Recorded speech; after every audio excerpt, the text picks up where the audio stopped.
जागतिक आदिवासी दिनानिमित्त जळगाव जिल्ह्यातील यावल येथे आदिवासी समाज बांधवांच्या वतीने भव्य मिरवणुकीचे आयोजन करण्यात आले.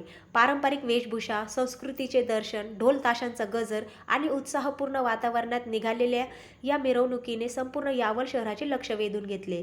कार्यक्रमाच्या सुरुवातीला आदिवासी समाजाच्या परंपरेनुसार काठी आणि भगत याची विधिवत पूजा अर्चा करण्यात आली. त्यानंतर मान्यवरांच्या उपस्थितीत मिरवणुकीला उत्साहात सुरुवात करण्यात आली.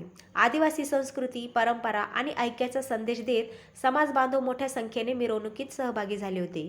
या कार्यक्रमाला कोळी महासंघाचे अध्यक्ष मुकेश भाऊ सोनवणे, जिल्हा परिषदेचे माजी सभापती प्रभाकर आप्पा सोनवणे, जितू सर, हरलाल सर, सुभाष सोनवणे यांच्यासह अनेक मान्यवरांची उपस्थिती होती. विशेष आकर्षण ठरले ते म्हणजे वाल्मिकी ऋषीच्या वेशभूषेत सहभागी झालेले संदीप भाऊ सपकाळे आणि कडूभाऊ कोळी यांच्या वेशभूषेने आणि सहभागाने मिरवणुकीत विशेष रंगत आली. यावेळी आदिवासी समाजाच्या समृद्ध परंपरा, रूढी आणि सांस्कृतिक वारशाचे दर्शन घडवण्यात आले. पारंपरिक वेशभूषेत सहभागी झालेल्या महिला, पुरुष आणि युवकांनी मिरवणुकीत मोठ्या उत्साहाने सहभाग घेतला. आदिवासी एकजुटीचा नारा आणि पारंपरिक संस्कृतीच्या जयघोषाने यावल नगरी दुमदुमून गेली.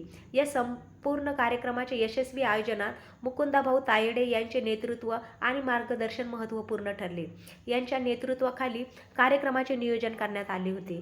तसेच मिरवणूक आणि संपूर्ण कार्यक्रम यशस्वी करण्यासाठी आदिवासी समाजातील विविध कार्यकर्ते आणि बांधवांनी अथक परिश्रम घेतले.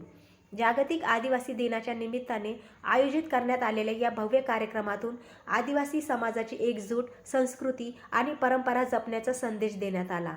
समाजातील युवकांनीही मोठ्या संख्येने सहभाग घेतल्याने कार्यक्रमाला विशेष उत्साहाचे स्वरूप प्राप्त झाले. दरम्यान हा कार्यक्रम यशस्वी करण्यासाठी प्रत्यक्ष अप्रत्यक्षपणे योगदान देणाऱ्या सर्व समाज बांधवांचे आयोजकांकडून आभार मानण्यात आले. यावलमध्ये झालेली ही भव्य मिरवणूक आणि आदिवासी समाजाच्या एकजुटीचे आणि सांस्कृतिक अभिमानाचे प्रतीक ठरले.